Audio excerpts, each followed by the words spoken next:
Assalamualaikum warahmatullahi wabarakatuh. Anak-anakku yang soleh dan soleha, apa kabar semuanya? Jumpa lagi dengan saya Bapak Andi Darmadi, Guru Bahasa Indonesia SMA Islam Adi Medan. Nah anak-anak, kita kali ini akan belajar Bahasa Indonesia yang tentu saja sangat mudah. Kenapa? Karena Bahasa Indonesia itu adalah bahasa negeri. Assalamualaikum warahmatullahi wabarakatuh. Anak-anak yang soleh dan soleha, apa kabar semuanya? Semoga senantiasa diberikan kesehatan oleh Allah Subhanahu wa Ta'ala, dan senantiasa dibukakan pintu hati dan pikiran kita, sehingga Anda semuanya bisa menerima pelajaran ini dengan sebaik-baiknya, juga pelajaran-pelajaran yang lainnya yang diberikan oleh Bapak Ibu guru yang dilakukan secara daring dan anak-anak belajar dari rumah. Nah, anak-anak yang soleh dan soleha, masih berjumpa lagi dengan saya Bapak Andi Darmadi, Guru Bahasa Indonesia SMA Islam An-Nizam Medan. Baik anak-anak, pada pertemuan kali ini kita akan melanjutkan pembahasan dari pertemuan yang kemarin tentang unsur kebahasaan yang terdapat pada novel. Ini adalah bagian keduanya. Sebenarnya anak-anak, unsur kebahasaan di novel ini sama dengan unsur kebahasaan yang sudah pernah kita pelajari pada novel sejarah. Ya, ada 7 dan saya tambahkan 1, itu menjadi 8 ya unsur kebahasaannya. Itu bisa Anda lihat di bagian novel sejarah. Nah, adapun materi kita ini adalah penambahan ataupun pengayaannya, bahwa selain unsur kebahasaan yang 7 itu yang sudah kita bahas sebelumnya, ada penambahan di buku paket di halaman 124, yaitu unsur kebahasaan yang dimaksud adalah gaya bahasa ataupun majas. Nah, pada pertemuan sebelumnya ini KD-nya masih sama ya nak, KD 3.4, yaitu menganalisis isi dan kebahasaan novel, dan 4.4, yaitu merancang novel atau novelet dengan memperhatikan isi dan kebahasaan baik secara lisan maupun tulis. Tujuannya adalah siswa diharapkan mampu menganalisis unsur kebahasaan novel. Nah, di pertemuan sebelumnya kita sudah sampai sini ya nak ya. Sudah kita bagi majas itu ke dalam 4 golongan besar ya. Kita sudah bahas kemarin yang ini perbandingan, kemudian kita bahas sudah sindiran. Nah, sekarang kita masuk kepada pertentangan dan penegasan. Insya Allah kita akan menyelesaikan ini. Semalam kita sudah bahas. Baik, pertentangan ya, kita langsung masuk saja. Adalah gaya bahasa yang menggunakan kata-kata kias yang menyatakan pertentangan dengan yang dimaksudkan sebenarnya oleh penulis atau pembicara, dengan maksud untuk meningkatkan pengaruh dan kesannya kepada pembaca atau pendengarnya. Apa saja yang termasuk dalam majas pertentangan ini? Yang pertama adalah litotes, majas yang menyatakan sesuatu dengan cara yang berlawanan dari kenyataan, dengan mengurangi atau mengecilkan tujuan atau merendahkan diri. Jadi ingat, kata kuncinya adalah mengecilkan ya. Ya, mengecilkan. Aduh, sama merah ini ya. Terubah kalau gitu ya warnanya ya nah ya. Kita rubah warnanya menjadi jadi biru. Oke. Jadi sama ini, mengecilkan. Nah, itu kata kuncinya ya, litotes, mengecilkan.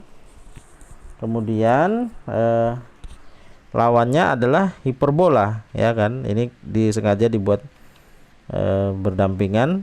Kalau ini mengecilkan, litotes ini, hiperbola itu melebih-lebihkan ya kan, kata kuncinya itu berlebihan atau melebih-lebihkan. Nah, oke, kita lihat contohnya. Makanlah seadanya hanya dengan nasi dan air putih. Jadi ini maksudnya adalah bertentangan dengan makna yang sebenarnya, bukan hanya nasi dan air putih, tetapi misalnya menunya itu lengkap di meja makan, tapi dia merendah gitu atau mengecil-ngecilkan.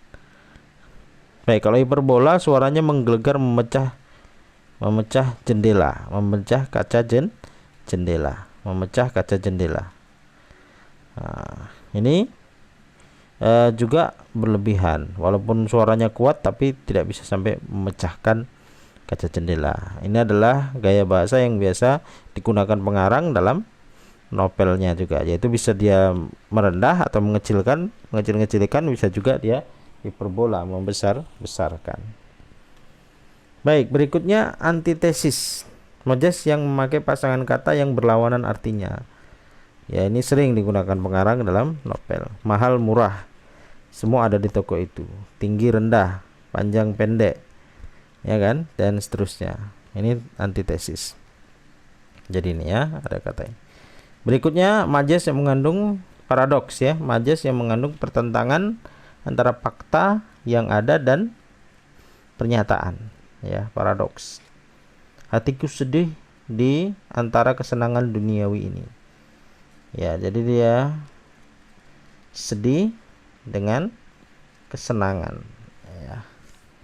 Atau aku merasa sepi di tengah keramaian. Nah, jadi kan itu digunakan pengarang untuk mengungkapkan suasana hati yang sebenarnya bertentangan dengan keadaan yang sebenarnya.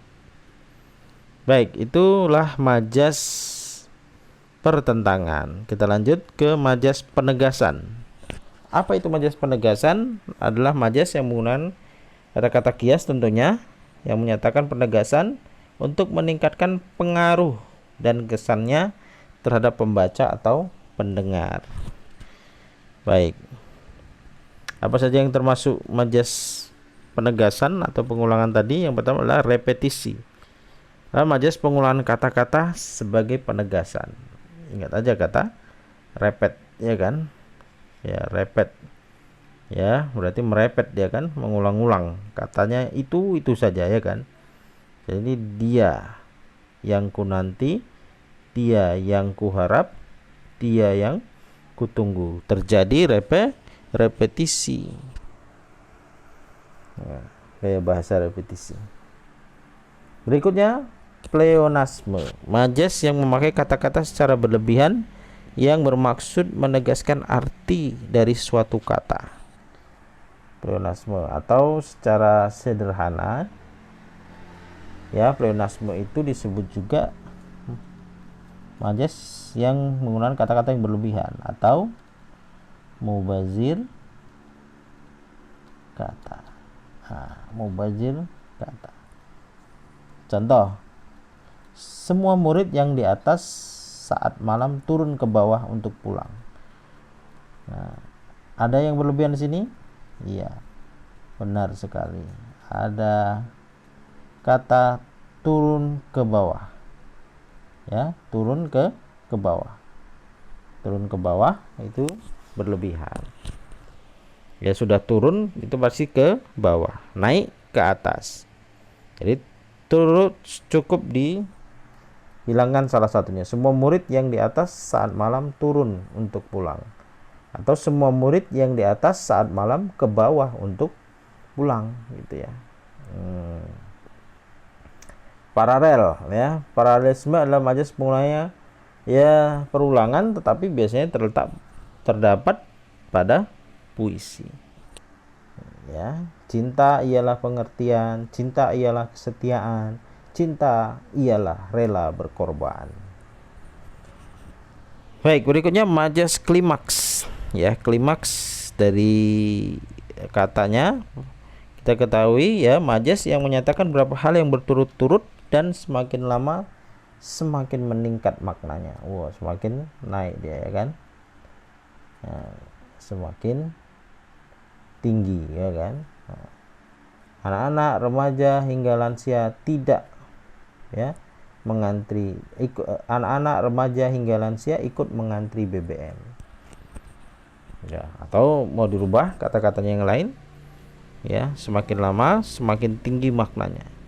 Jangankan satu hari, sedetik pun aku tak mampu berpisah darimu. Wah, itu juga kayak bahasa klimaks.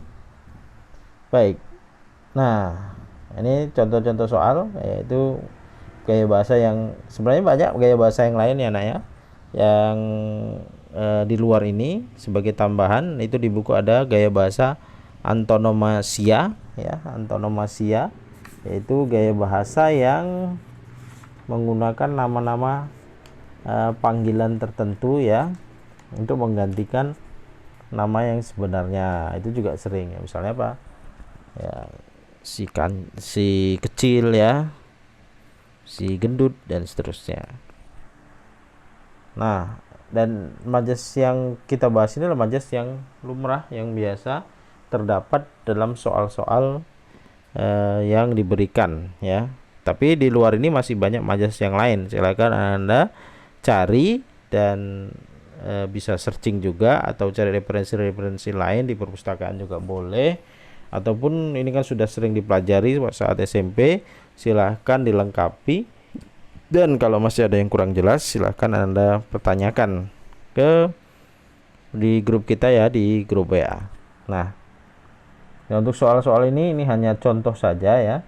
Nah, contoh saja. Dan misalnya ya, memang bermuka badak anak itu, sudah disoraki penonton masih tertawa juga. Bahkan ia tampak sangat percaya diri. Ah, benar-benar. Nah, titik-titik anak itu. Ungkapan yang tepat untuk melengkapi paragraf tersebut adalah, jadi benar-benar apa? Sebuah metafora ini kan. Yang diminta di sini adalah sebuah metafora. Ya, metafor. Ya, metafora. Nah, metafora dari keadaan itu. Maka yang paling tepat adalah memang bermuka badak anak itu, sudah disoraki penonton masih tertawa juga, bahkan ia tampak sangat percaya diri. Nah, maksudnya tebal muka dia.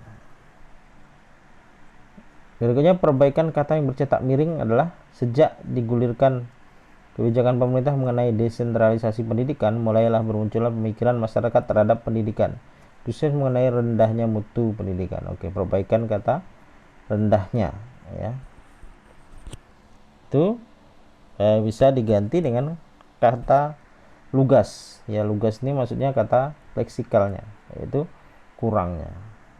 Oke, itu contoh penggunaan makna kata ya, tetapi ini hanya contoh yang umum, belum menjurus kepada sebuah novel. Nanti di post test itu akan kita berikan soal-soal yang berkaitan dengan novel dan majas yang kita bahas tadi. Baik, Ananda semuanya, sampai di sini saja perjumpaan kita. Mudah-mudahan bisa dipahami dengan baik apa yang saya sampaikan tadi, karena ini sudah sering kita bahas ya Nak ya, sudah sering jadi pembahasan anak-anak juga tentang majas ini atau gaya bahasa. Mudah-mudahan ya bisa menjawab post testnya dengan nilai yang baik juga. Baik anak-anak, tetap semangat dan selalu jaga kesehatan. Sampai ketemu lagi. SMA Islam Anijam, unggul, cerdas, Islami. Assalamualaikum warahmatullahi wabarakatuh.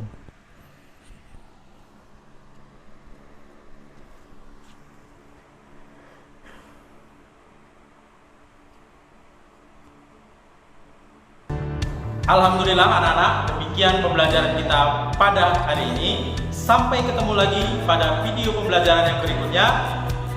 Jangan lupa like, comment, and share. SMA Islam Anijam, unggul, cerdas, Islami. Assalamualaikum warahmatullahi wabarakatuh.